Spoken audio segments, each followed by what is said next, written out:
আমাদের পিতা হচ্ছেন আদম আলাইহিস সালাম, যিনি বানর ছিলেন না, মানুষ ছিলেন, এক। আর দুই নাম্বার, আমরা এই দুনিয়াতে বিবর্তনবাদের মধ্য দিয়ে আসি নাই, সরাসরি জান্নাত থেকে আসছি। আল্লাহ পাক আদম আলাইহিস সালামকে জান্নাত থেকে দুনিয়াতে পাঠিয়েছে, জান্নাত থেকে সরাসরি দুনিয়াতে পাঠিয়েছে। বরং কোরআন এর উল্টা কথা বলেছে। কি কথা? কোরআন সূরা বাকারায় বলছে একটা জাতি ছিল, তার নাম বনু ইসরাঈল। কি নাম? এই বনু ইসরাঈলের মধ্যে একটা দলকে আল্লাহ পাক বলেছিলেন শনিবারের দিনে মাছ ধরবে না। কি বলেছেন? শনিবারে, এই যে সাগর আছে আপনাদের মনে করেন, শনিবারে মাছ ধরবেন। তো বনু ইসরাঈল বেশি চালাক, অতি চালাক, যারা ওই যে প্যালেস্টাইন দখল করে বসে আছে, ওরা দাবি করে আর কি, আসলে এরা সত্যিকারের বনু ইসরাঈল নয়, এরা ইউরোপিয়ান জিউস, এরা কিন্তু সত্যিকারের বনু ইসরাঈল নয়। এখন এরা অতি চালাক, মাছ ধরে নাই, কিন্তু মাছ ধরার বাদ দিয়ে রাখছে, মাছ আসে বাদ দিয়ে রাখি, পরে ধরবে। এই পাপের কারণে, এই সীমা লঙ্ঘন করার কারণে সূরা বাকারা এবং সূরা আরাফে আল্লাহ পাক বলেছেন ওই মানুষগুলোকে আল্লাহ পাক বানর বানিয়ে দিয়েছে। তাহলে মানুষ থেকে বানর হয়েছে এই দলিল কোরআনে আছে, পড়ে দেখেন। মানুষ থেকে যে বানর হয়েছে এই দলিল কোরআনে আছে, সূরা বাকারায় আছে, সূরা আরাফের মধ্যে আছে। শনিবারের সীমা লঙ্ঘন করার কারণে এই অপরাধ, এই পরিণতি আল্লাহ পাক কিছু মানুষকে দিয়েছে। তারা এখনো জীবিত আছে কিনা আমরা জানি না, ওদেরকে আল্লাহ পাক মেরে ফেলেছেন না বেঁচে আছে আমরা এগুলো জানি না, কারণ কোরআন এগুলো নিয়ে কথা বলে না, এতটুকু কোরআন বলেছে। তবে এখনো কিন্তু বহু বাইরের মানুষ আকৃতির প্রাণীকে আল্লাহ পাক ভিতর থেকে বানর বানিয়ে দিচ্ছেন না। এটা নিয়ে একটা কথা বলতে চাই, সেটা হলো কিয়ামতের আগে আগে আরও কিছু মানুষকে আল্লাহ পাক কিন্তু শুকর এবং বানরে পরিণত করবে। এই হাদিসটা কি জানেন? হাদিসটা শুনে রাখেন, এটা আখিরুজ জামান বা কিয়ামতের আলামত সংক্রান্ত হাদিসগুলোর মধ্যে পাবেন। আল্লাহ রাসূল সাল্লাল্লাহু আলাইহি ওয়াসাল্লাম বলেছেন কিয়ামতের আগে আগে আমার উম্মতের মধ্যে, ভালো করে শোনেন, কিয়ামতের আগে আগে আমার উম্মতের মধ্যে একদল মানুষ বের হবে যারা মদ পানকে হালাল মনে করবে। কাকে? মদ পান করাকে হালাল মনে করবে। যারা বাদ্যযন্ত্র, গায়িকা, নায়িকা এগুলো নিয়ে নর্তকী নাচাবে রাতের বেলা, এগুলোকে হালাল মনে করবে। যারা অশ্লীলতা, বেহায়াপনাকে জায়েজ করে নেবে, ঠিক আছে, এরকম কয়েকটা পাপের কথা বলে নবীজি বলছেন একদিন সকালবেলা আল্লাহ পাক তাদেরকে ঘৃণিত বানরে পরিণত করবে। এটা হবে সামনে, কখন কিভাবে হবে আল্লাহ ভালো জানেন। এবার আমি কনসেপ্টে চলে আসি। এই যে পৃথিবীতে নেমে আসলাম, তাহলে আমরা কোথা থেকে আসছি ভাই? আমরা কি পৃথিবীর অধিবাসী ছিলাম? আমরা জান্নাতে ছিলাম, ওখান থেকে আল্লাহ পাক পাঠিয়েছে। এবার পৃথিবীতে এসে আদম আলাইহিস সালামের যুগে খুব একটা দুর্ঘটনা ঘটে নাই, একটা ঘটেছে। কয়টা? একটা। ভাই হাবিলের কুরবানি কবুল হয়, কাবিলের অন্তর্দাহ হয়, জ্বালা হয়। কেন হাবিলেরটা কবুল হবে, কাবিলের কেন হচ্ছে না? এই হিংসার বশবর্তী হয়ে কাবিল হাবিলকে হত্যা করে ফেলে। হত্যা করে লাশটা দাফন করার পদ্ধতিও তার জানা ছিল না। আল্লাহ কাককে পাঠালেন, কাককে দেখে সে শিখল। প্রথম দুর্ঘটনা হচ্ছে হাবিল কাবিলের দুর্ঘটনা। বলে রাখি, আজকেও নিজের ভাইয়ের বেশে বহু কাবিল মুসলিম সমাজের মধ্যে ঘুরে বেড়ায়। নিজের ভাইয়ের লেবাসে, পোশাকে, সুরতেই বহু কাবিল এখনও কিন্তু মুসলিম সমাজে ঘুরে বেড়ায়। তো আমরা কাবিলদেরকে কাবিলের পরিণতি সম্পর্কে সচেতন করতে চাই। হাবিল বলেছিল তুমি যদি আমাকে মারতে আসো আমি তোমাকে মারার জন্য হাত বাড়াবো না। হাবিল জান্নাতে যাবে আর কাবিল জাহান্নামে যাবে। কেন কাবিল জাহান্নামে যাবে? নবীজি বলেছেন পৃথিবীর প্রথম হত্যাকাণ্ড সংগঠিত করেছে কাবিল। এই কারণে পৃথিবীতে যত খুন হবে সমস্ত খুনের পাপের একটা অংশ কাবিলের আমল নামায় যোগ করা হয়। একটা কথা মনে রাখবেন, সদকায়ে জারিয়া যেমন আছে, গুনাহে জারিয়াও আছে। একটা মদের দোকান দিয়েছেন, যত মানুষ মদ খাচ্ছে সমস্ত গুনার একটা অংশ আপনার কাঁধে আসছে। সিনেমা হল করেছেন, মানুষ সারাদিন নেকটা ছবি দেখে, নগ্ন ছবি দেখে, যত মানুষ এখানে পাপ করবে সমস্ত পাপের একটা অংশ আপনার কাঁধে যাবে। আবার একটা মাদ্রাসা করেছেন, যত মানুষ এখানে দ্বীনি ইলম শিখবে এই নেকির একটা অংশ আপনি পাবেন। মরে গেলেও কবরে পাবেন। আল্লাহ পাক আমাদের সবাইকে সদকায়ে জারিয়া করার তৌফিক দেন, গুনাহে জারিয়া থেকে বাঁচিয়ে রাখুন, খুব খেয়াল রাখবেন। আল্লাহ পাক আমাদের হেফাজত করুন বলি আমি। এবার ওই যুগ শেষ, নূহ আলাইহিস সালামের যুগ। এই যুগে আল্লাহর একই সুন্নাত। নূহ আলাইহিস সালাম 950 বছর দাওয়াত দিলেন, 40টা বা 80টা পরিবার ইসলাম কবুল করেছে, বাকিরা করেন। যারা করে নাই আল্লাহ পাক তাদেরকে ডুবিয়ে মারলেন, যারা করেছে আল্লাহ পাক উদ্ধার করলেন। সোজা কথা, আজকে সারা পৃথিবীতে যত মানুষ আমরা বেঁচে আছি না, আমরা কোনো না কোনোভাবে ওই 80 পরিবারের সদস্য। আমরা ভাই আমরা ওই ফ্যামিলি, 80 ফ্যামিলি অন্তর্ভুক্ত। কীরকম করে? নূহ আলাইহিস সালামের 4 সন্তান ছিল। কয় সন্তান? এক সন্তানের নাম হচ্ছে হাম। কি নাম? হাম ছিল একটু কালো বর্ণের। হামকে দিয়ে আফ্রিকার কন্টিনেন্টে যত মানুষ দেখছেন ব্ল্যাক স্কিনের, কালো স্কিন, এরা সবাই হামের বংশধর। মজা না বিষয়টা? মানুষের অস্তিত্ব পৃথিবীতে, ইতিহাস, এগুলো খুব ইন্টারেস্টিং টপিক। ইতিহাস পড়তে থাকলে আপনি ডুবে যাবেন। কত কিছু বিশ্বে হয়েছে আর কত কিছু হবে সামনে, সুবহানাল্লাহ। তখন আপনার অস্তিত্ব জানান দিবে যে আমি কত ক্ষুদ্র, মহাবিশ্ব কত বড়, আল্লাহ কত বড়, কত সময় চলে গেছে আর আমি এই সময় কী করছি। এক ভাইয়ের নাম শাম। এই শামকে কেন্দ্র করে এই আরবের যে মানুষগুলো আছে, আরব, অ্যারাবিয়ান, এরা শামের বংশধর। আরেক ভাইয়ের নাম ইয়াফাস। কি নাম? ইয়াফাসের বংশধর হচ্ছে পশ্চিমারা, মানে রোমক যারা, তারা। আরেক ভাইয়ের নাম ছিল কেনান। কি নাম? কেনান। এ ইমান নিয়ে আসে নাই, ওই যে প্লাবনে ডুবে মরে গেছে। মরে যাওয়ার পরে আদম আলাইহিস সালাম বলেছিল আল্লাহ আমার পরিবারের অন্তর্ভুক্তকে মাফ করে দাও। আল্লাহ বলছেন লাইসা মিন আহলিক, সে তোমার পরিবারের জন্য। নবীর সন্তান হওয়ার পরেও ইমান না আনার কারণে সে জাহান্নামে গেছে। আর আমরা আর কি এমন মানুষ, অমুক আলেমের সন্তান, অমুক বক্তার সন্তান, হ্যাঁ, অমুক পীরের নবাবজাদা, অমুক তমুক, এইসব বড়াই করে লাভ নেই। আমল, আকীদা, ঈমান যদি ঠিক না থাকে, আমাদের বংশ পরিচয় আমাদেরকে বাঁচাতে পারো, আমাদের দেশ, জাতীয়তাবাদ, বর্ণ বাঁচাতে পারো। যার যার কবরে তাকে চোখে নিজের আমল নিয়ে ফিকির করে, নিজের কবর নিয়ে ফিকির করে, অন্যের দিকে চোখ দেওয়া বন্ধ করেন, আগে নিজের কবর ফিকির করে। আল্লাহ সবাইকে তৌফিক এনায়েত করুন। যারা বুদ্ধিমান তারা নিজেকে নিয়ে ব্যস্ত থাকে, যারা অহংকারী, উদ্ধত, এরা মানুষের পিছনে করে থাকে। আল্লাহ পাক আমাদের সবাইকে নিজের চেহারা আয়নায় দেখার তৌফিক দেন। প্রিয় ভাইরা, নূহ আলাইহিস সালামের যুগ চলে গেল, 950 বছর দাওয়াত দেওয়ার পরে এই পরিণতি হয়েছে। এরপরে আসি ইব্রাহিম আলাইহিস সালামের সময়। আল্লাহ পাক তাকে উদ্ধার করেছেন, অগ্নি পরীক্ষা থেকে বাঁচিয়েছেন, নমরুদকে আল্লাহ পাক ধ্বংস করেছেন। আল্লাহ পাক এরপরে এনেছেন আদ জাতির হুদ আলাইহিস সালাম এবং তার অনুসারীদেরকে আল্লাহ পাক বাঁচিয়েছেন, বাকিদেরকে ধ্বংস করে দিয়েছেন ঝড় দিয়ে, বায়ু প্রবাহ দিয়ে। সামুদ জাতি এসেছে, সামুদ জাতিকে আল্লাহ পাক ধ্বংস করেছেন বজ্রপাত দিয়ে, বিদ্যুৎ দিয়ে। আর সালেহ আলাইহিস সালাম এবং তার অনুসারীদেরকে বাঁচিয়ে দিয়েছেন। ফিরআউনের যুগ এসেছে, আল্লাহ পাক মুসা আলাইহিস সালাম এবং বনু ইসরাঈলকে বাঁচিয়েছেন, ফিরআউনকে ডুবিয়ে মেরেছেন লোহিত সাগরে। ঈসা আলাইহিস সালামের যুগ আসছে একই সুন্নাত। ঈসা আলাইহিস সালামকে আল্লাহ পাক শুধু রক্ষাই করেন নাই, নিজের কাছে উঠিয়ে নিয়েছেন। সুবহানাল্লাহ। তিনি আবারও আসবেন পৃথিবীতে ইনশাআল্লাহ। যতদিন না তিনি আসছেন এবং এই পৃথিবীতে 40 বছর রাজত্ব না করছেন, কিয়ামত হবে না ইনশাআল্লাহ। যতদিন পর্যন্ত ঈসা আলাইহিস সালাম আবার ব্যাক না করছেন এবং এই জেরুজালেম থেকে সারা বিশ্বে খিলাফা কায়েম না করছেন, 40 বছর শাসন না চালাচ্ছেন, কিয়ামত হবে না ইনশাআল্লাহ। এটা সামনে অপেক্ষা করছে।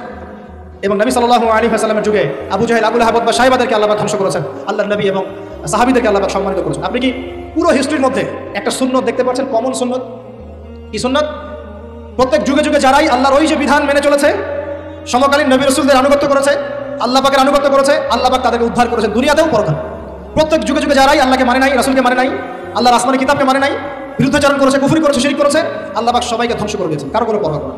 এই সিলসিলা আজও অব্যাহত আছে, আগামীতেও থাকবে ইনশাআল্লাহ। এখন আমরা যারা এখন বেঁচে আছি, আমরা নবী সাল্লাল্লাহু আলাইহি ওয়াসাল্লামের ইন্তেকালের প্রায় 1450 বছর পরের মানুষ। আল্লাহর নবী এসেছেন এমন সমাজে, যে সমাজে শিরকের পাপ চলছে, সুদের পাপ চলছে, দুর্নীতি চলছে, আপনার কন্যা সন্তানকে জীবিত হত্যা করা হচ্ছে, আপনার মাদকদ্রব্যের সয়লাভ চলছে, মেয়েদের অধিকার দেওয়া হচ্ছে না, হ্যাঁ, গোত্রীয় হানাহানি চলছে। ওই সমাজটাকে তিনি 23 বছরের মধ্যে পাল্টে ফেললেন। কত বছর? 23 বছর। কিভাবে পাল্টালেন? উত্তর, তিনি প্রথমে জ্ঞানের চর্চা করেছেন। কিসের চর্চা? জ্ঞানের। আল্লাহ পাক প্রথম ওহী নাযিল করেছেন, বিসমি রাব্বিকাল্লাযী খালাক, পড়ুন আপনার রবের নামে যিনি আপনাকে সৃষ্টি করেছেন। নবী সাল্লাল্লাহু আলাইহি ওয়াসাল্লাম সাহাবীগণ কোরআনের 6টা হক আদায় করেছেন। কয়টা হক? 6টা। তারা কোরআন পড়া শিখেছেন। আমরা সবাই কোরআন পড়া শিখবো তো ইনশাআল্লাহ। তারা কোরআন অর্থ শিখেছেন, আমরা কোরআনের অর্থ শিখবো তো ইনশাআল্লাহ। তারা কোরআনের আদেশগুলো মেনেছেন, আমরা কোরআনের সব আদেশ মানবো তো ইনশাআল্লাহ। তারা কোরআনের সমস্ত নিষেধগুলো বর্জন করেছেন, আমরা নিষেধ বর্জন করবো তো ইনশাআল্লাহ। তারা কোরআনের দাওয়াত মানুষের কাছে পৌঁছে দিয়েছেন, আমরা কোরআনের দাওয়াত দিব তো ইনশাআল্লাহ। এবং 6 নাম্বার, তারা কোরআনের বিধানগুলোকে বাস্তবায়ন করেছেন, আমরাও বাস্তবায়নের চেষ্টা করবো তো ইনশাআল্লাহ। এই 6টা হক আদায়ের ফলে 23 বছরের ব্যবধানে জাহেলি মক্কা একদম সোনালী মক্কায় পরিণত হয়েছে। 23 বছর পরের মক্কায় আপনি কোনো সুদ পাবেন, কোনো শিরক পাবেন, কোনো মূর্তি পূজা পাবেন, কোনো মেয়ের অবমাননা পাবেন, কোনো জেনা, কোনো ব্যভিচার, কোনো ধর্ষণ কিছু পাবেন? 23 বছর পরের মক্কায় কোনো পাপ পাবেন। কিভাবে সমাজ পরিবর্তন হলো? এই কোরআনের হক আদায়ের মধ্য দিয়ে হয়েছে, নবীর সুন্নাত প্রতিষ্ঠার মধ্য দিয়ে হয়েছে। এরপর কি থেমে গিয়েছিল? উত্তর, না। এরপর আবু বকর সিদ্দিকের যুগ এসেছে, প্রায় 2 থেকে 2.5 বছর তিনি শাসন কার্য চালিয়েছেন। ওই যুগে কি মানুষ আবার খারাপ হয়ে গিয়েছিল? উত্তর, না, বরং ইসলাম আরও বেগবান হয়েছে আলহামদুলিল্লাহ। এরপর এসেছে ওমর রাদিয়াল্লাহু আনহুর যুগ। কত বছর? প্রায় 10 বছর। কত বছর? 10 বছর। এই 10 বছরে কি মুসলিমরা আবার খারাপ হয়ে গিয়েছিল? ওমর রাদিয়াল্লাহু আনহুর কোর্টের মধ্যে কি প্রতিদিন কেস আসতো? সারা বছরে একটা কেসও আসতো। মানুষ এত ভালো ছিল, সারা বছরে একটা কেসও আসতো। বরং যারা রাষ্ট্রীয় পর্যায়ে দায়িত্বশীল ছিল, তারা এসে বলতো যে আমাদের ভাতাগুলো বন্ধ করে দেন, বসে বসে বেতন নিব কেন, কোনো তো কেসই আসে না, বসে থাকবো কেন? এরকম সমাজ ছিল। একজন ব্যক্তি খুঁজে পাওয়া যেত না যে নামাজ পড়ে না, একজন মুসলিম পাওয়া যেত না যে যাকাত দেয় না সামর্থ্য থাকলে, এমন মুসলিম খুঁজে পাওয়া যেত না যে কোরআন পড়তে জানে না, হাদিসের চর্চা করে না, যে দাওয়াতি কাজ করে না, যে আল্লাহর পথে দাওয়াত এবং জিহাদে আত্মনিয়োগ করে না, এমন মুসলিমই খুঁজে পাওয়া যায়। এরপরে আসলো উসমান রাদিয়াল্লাহু আনহুর যুগ। ওই যুগে ফিতনা শেষের দিকে সৃষ্টি হওয়া শুরু। কোন বিষয়কে কেন্দ্র করে? কোরআন সংকলনকে কেন্দ্র করে ফিতনা সৃষ্টি হলো। আতাতায়ীদের, বিদ্রোহীদের হাতে উসমান রাদিয়াল্লাহু আনহুকে নির্মমভাবে শাহাদাত বরণ করতে হয়েছে। তিনি প্রায় 12 বছর শাসন কার্য চালিয়েছেন, ইসলাম আরও এগিয়ে গেছে। এরপর এসেছে আলী রাদিয়াল্লাহু আনহুর যুগ। আলী রাদিয়াল্লাহু আনহুর খেলাফতে ওই উসমান রাদিয়াল্লাহু আনহুর ঘটনাকে কেন্দ্র করে, হত্যাকাণ্ডকে কেন্দ্র করে মুয়াবিয়া রাদিয়াল্লাহু আনহু এবং আলী রাদিয়াল্লাহু আনহুর মাঝখানে একটা ব্যাটল, একটা যুদ্ধ হয়ে গেছে। এর নাম হলো সিফিনের যুদ্ধ। কিসের যুদ্ধ? সিফিন। যাই হোক, এক পর্যায়ে আলী রাদিয়াল্লাহু আনহুকে এরকম বিদ্রোহীদের হাতে, খারেজিদের হাতে শহীদ হতে হয়। বলে ইন্না লিল্লাহি ওয়া ইন্না ইলাইহি রাজিউন। তারপরে হাসান রাদিয়াল্লাহু আনহু অল্প কয়েকদিন শাসন কার্য চালান। তারপর উম্মার ঐক্যের খাতিরে তিনি তার শাসন কার্যের ভারটাকে মুয়াবিয়া রাদিয়াল্লাহু আনহুর হাতে সুপর্দ করে দেন, যা ছেড়ে দিলেন। মুয়াবিয়া রাদিয়াল্লাহু আনহুর সময় থেকে উমাইয়াদের শাসন শুরু হয়। উমাইয়ারা শাসন করেছে প্রায় 132 হিজরি পর্যন্ত। কত হিজরি? 132 হিজরি পর্যন্ত, প্রায় 92 ইয়ার্স, 90-92 বছর তারা শাসন করেছে। এই সময় ইসলাম আরও এগিয়ে গেছে, পিছিয়ে যায় নাই। ফিতনা এসেছে, দমন করা হয়েছে, মুসলিমরা বীর দর্পে বিশ্বের বুকে শাসন কার্য চালিয়েছে। এরপর এসেছে আব্বাসীয়দের খেলাফত। জাব নদীর যুদ্ধে উমাইয়াদের পরাজয়ের পরে আব্বাসীয়রা ক্ষমতা আসে। তারাও ইসলামকে এগিয়ে নেওয়ার চেষ্টা করছিল, ইসলাম এগিয়ে যাচ্ছিল, জ্ঞান বিজ্ঞানের প্রসার হচ্ছিল। আলহামদুলিল্লাহ, ইসলাম পিছিয়ে যায় নাই, মুসলিমরা পিছিয়ে যায় নাই, সারা বিশ্বে দাপটের সাথে আমরা চলেছে। তারপর আস্তে আস্তে ওই আব্বাসীয়দের পতন শুরু হলো, তাদের হাতে, এই তাতারিদের হাতে, মঙ্গোলিয়ানদের। মাত্র 40 দিনের ব্যবধানে পুরো বাগদাদের মধ্যে প্রায় 20 থেকে 25 লক্ষ মানুষকে হত্যা করা হয়েছে। বাইতুল হিকমা ধ্বংস করে দেওয়া হয়েছে, লাইব্রেরি ধ্বংস করে দেওয়া হয়েছে, বইপত্রকে নদীতে ফেলে দেওয়া হয়েছে। তারা ছিল উগ্র জাতি। মঙ্গোলিয়ানদের নাম শোনেন নাই? হালাকু খান নাম শুনেছেন? চেঙ্গিস খান, হালাকু খান নাম শোনেন? ওদের হাতে মুসলিমদের ব্যাপক দমন পীড়ন সহ্য করতে হচ্ছে। এভাবে যুগে যুগে তারপর ক্রুসেডাররা আসছে। ক্রুসেড 1টা 2টা 3টা ক্রুসেড হচ্ছে। আস্তে আস্তে উসমানীয়দের রাইজিং হয়েছে, ফাতেমি খেলাফত এসেছে, মামলুকদের শাসন এসেছে, এদিকে মোগলরা শাসন করেছে। কর্ডোবার দিকে আব্দুর রহমান তারা শাসন করেছে। মানে এক কথায় সারা বিশ্বে মুসলিম শাসন ছিল। অটোমান এম্পায়ার 1923 এই সময়ের দিকে, 1940 থেকে 1923 এই সময় পর্যন্ত অটোমান এম্পায়ার এই বিশ্বে ছিল। তারপর প্রথম বিশ্বযুদ্ধে যখন তারা রাশিয়ার পক্ষ নেয়, এরপরে ব্রিটেন যখন জয়লাভ করে, এই সময় থেকে মুসলিমদের ডমিনেটেড হওয়ার সময়টা শুরু হয়েছে। তারপরে মুসলিমরা আস্তে আস্তে রাষ্ট্র ভাগ করে ফেলেছে, প্রত্যেক রাষ্ট্র টুকরা টুকরা হয়ে গেছে, ইউনিটি নষ্ট হয়ে গেছে, রাষ্ট্রের ভিতরে বিভিন্ন ফাসাদ তৈরি করে দেওয়া হয়েছে, মুসলিমদের ঐক্য ভেঙে গেছে, ইকোনমি দুর্বল হচ্ছে, সব মিলিয়ে আছে মুসলিমদের আজকে এই অবস্থা হচ্ছে। আমাদের এখন যুবকরা চিনে না আল্লাহকে, নামাজ পড়তে মানুষ খুঁজে পাওয়া যাচ্ছে না, যাকাত দেওয়ার মানুষ পাওয়া যায় না, রমজান মাসে পার্ট টাইম রোজা রাখে, পার্ট টাইম তারাবি পড়ে, পার্ট টাইম জুমায় আসে, পার্ট টাইম ঈদে নামাজ পড়ে। প্রজন্ম আস্তে আস্তে এই জায়গায় চলে আসছে, আল্লাহকে চিনে না, রাসূলকে চিনে না, ইসলামের হিস্ট্রি জানে না, আমাদের শেকড় জানে না। এমনি হয়নি, লাস্ট 100 বছরে এই জায়গায় আমরা আসছি। লাস্ট 100 বছর হিস্ট্রি ভালো করে পড়ে দেখবেন, বলার সময় নাই। লাস্ট 100 বছর হিস্ট্রি পড়ে দেখবেন যে জায়গায় আমরা ছিলাম সেখান থেকে একদম তলানিতে নেমে চলে আসছে। এখন প্রশ্ন হচ্ছে, এই অবস্থায় কি চিরস্থায়ী থাকবো, নাকি এখান থেকে আমরা সামনে যাবো? সামনে যে এমনি এমনি যাওয়া হবে না এটা নিশ্চিত।